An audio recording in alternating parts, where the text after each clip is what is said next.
of the monetary policy, they say, well, members of Congress, everybody, you can't talk about monetary policy.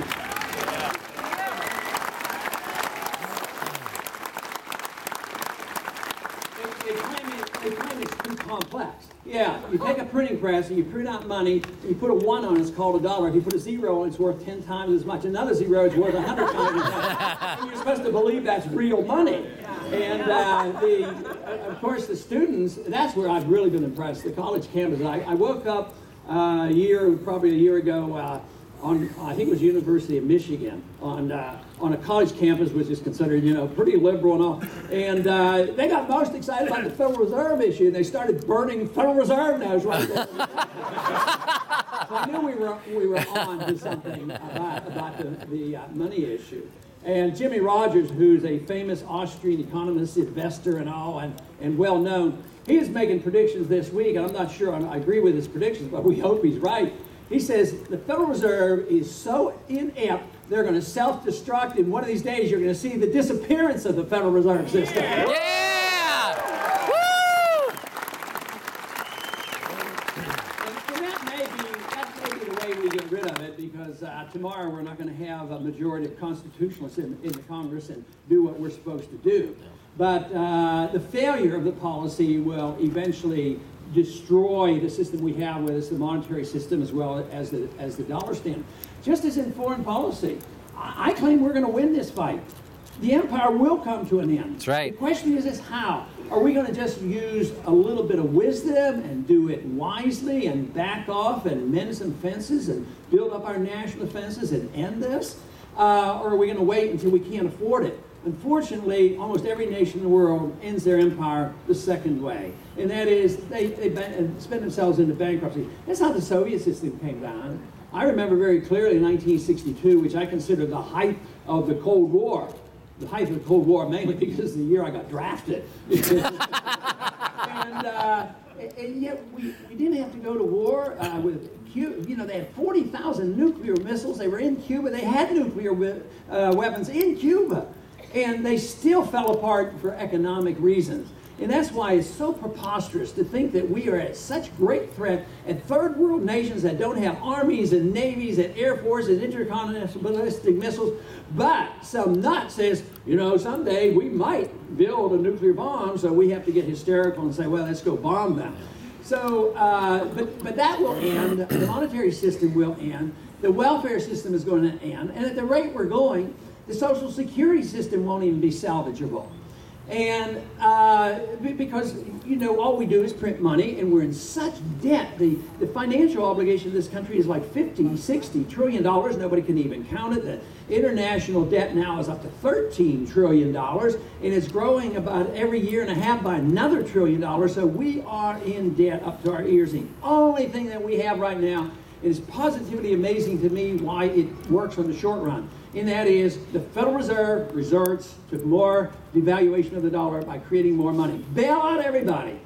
Bear Stearns and J.P. Morgan and all the companies in Wall Street gets bailed out, and the prices are propped up. And just think of the fudge figures that they give us. They tell us there is no recession, yet 90% of the American people don't feel good about the economy. And they talk about, there's no inflation, it's only 2%, and that's why Social Security beneficiaries are losing about 10% of their income a year. But all this can be settled if we come to our senses without a catastrophic financial crisis.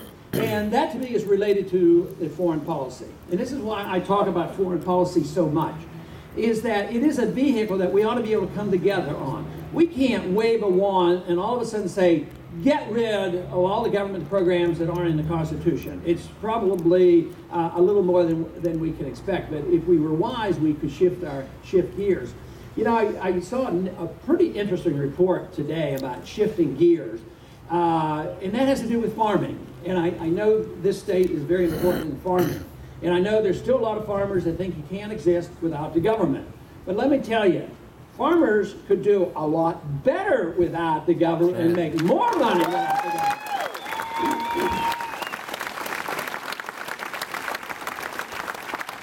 The planters do this. They tell you what we have to do is subsidize corn, which becomes inefficient, and we have to make it illegal to grow hemp.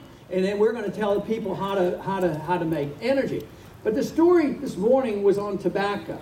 Tobacco, you know, finally we could attack it because only bad people smoke, you know, and therefore we can finally take away the subsidies because they finally figured out after 25 years of trying to tell people not to smoke and spending money trying to tell them not to smoke because it was dangerous. At the same time, we were subsidizing tobacco. So they figured that out. That was a little bit inconsistent. So 4 years ago, they got rid of all the subsidies. And guess what? Tobacco farmers are making more money today than ever before because all of a sudden they went and planted more tobacco. They said, oh, that'll ruin it. The price is going to come down and the farmers won't make any money. Guess what? The prices went down. We opened up our markets. We sold more overseas. And now they're making more money than ever before. And there's no reason to believe that everything that we talk about in the economy wouldn't do the same thing, whether it's corn or any other product. Markets do work. Just compare the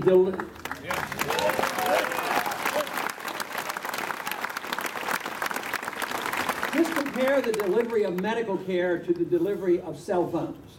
And medical care is very expensive. You can't get it. Nobody's happy. The patients are unhappy. The doctors are unhappy. The bureaucrats are unhappy because they want more control and they never have enough money, and on and on.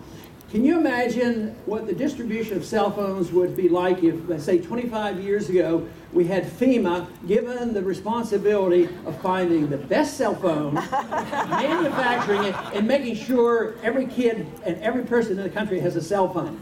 You know, obviously it would have been a joke. A little bit of competition. What has happened? In spite of inflation, we have had the cell phones get better and better, and the prices go down. And we've lost our confidence in ourselves about how markets work and how valuable freedom is. And that's what we need. We need to understand the marketplace. We need to understand how important monetary policy is. We need to understand how foreign policy is so pervasive and so important, and how that is in combination with our economic policies here at home.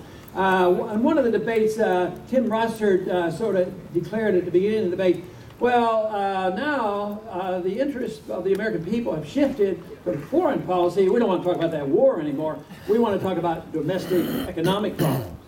And I objected. I said, you can't do that. How can you talk about economic problems here at home if you don't deal with $1 trillion being spent every year overseas maintaining an empire? That's right. That's what we have to deal with.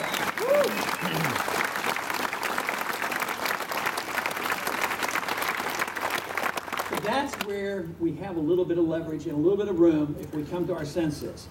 We need to cut overseas before we start whittling away at veterans benefits or child health care here at home. We don't need to do that, but if we don't change, all that will be wiped out just through inflation. An inflationary crisis is very, very bad because nothing works anymore. And the only thing that's holding this together right now is confidence in the dollar.